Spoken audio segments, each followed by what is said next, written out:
Okay, so what if stories weren't just things you read, but were actual worlds you could inhabit?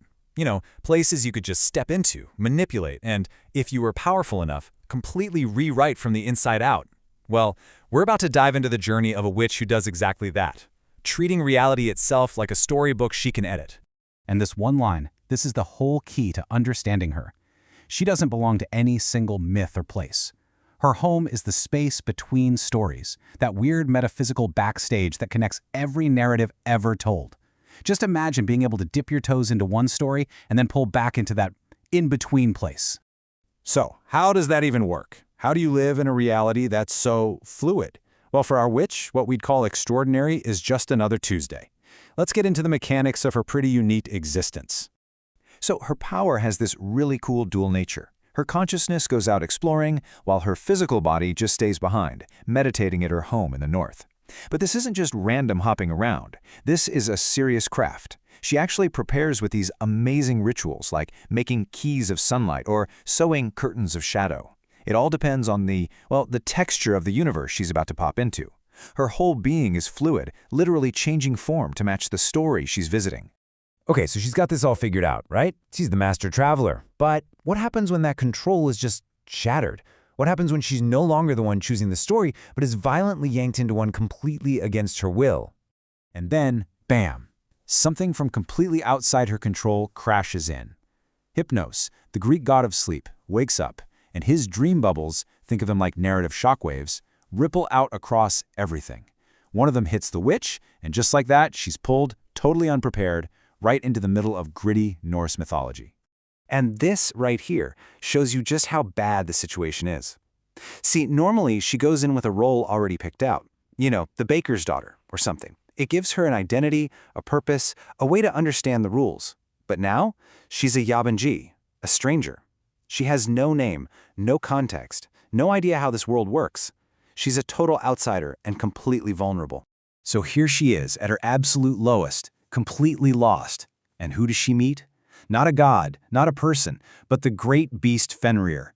And in this quiet moment, kinda outside the main plot, they form this strange, unspoken connection. This isn't just a girl meeting a wolf. It's the beginning of a shared existential journey for two beings who just don't quite fit into their own stories.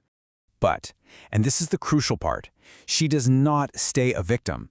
This horrible, unplanned fall actually becomes the ultimate test of her power. It forces her to evolve, from just being a character in a story to becoming its master. You see, she has an ace up her sleeve. Güvenli çıkış, or the safe exit. And listen, this isn't just a panic button or an escape hatch. It's a strategic reset. It's her ability to literally say, nope, I don't like this story, pull her consciousness back out, recharge, and then choose exactly how she wants to go back in. It's the ultimate power move. And this is the moment, right here. This is where she decides to flip the script.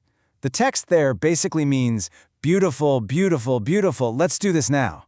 This is that spark, that decision point where she stops being a pawn and starts taking back control of her own reality. And her move here is just genius. She doesn't just pick a new static role. No, she chooses the role of a shifter, a being who can become anyone, take on any identity. She literally embodies the idea of Mystique from the X-Men. So she's no longer just stuck in the story. She's now a master of disguise within it. Now that single choice, it doesn't just change her, it has world-altering consequences. It literally changes the fabric of the reality she's standing in, and it totally transforms her new companion. I mean, think about that for a second. By choosing a role from the Marvel Universe, she literally drags that entire narrative layer into existence around her. The world shifts from this dark, gritty Norse myth to the more modern, civilized world of superheroes, and her companion Fenrir transforms right along with it.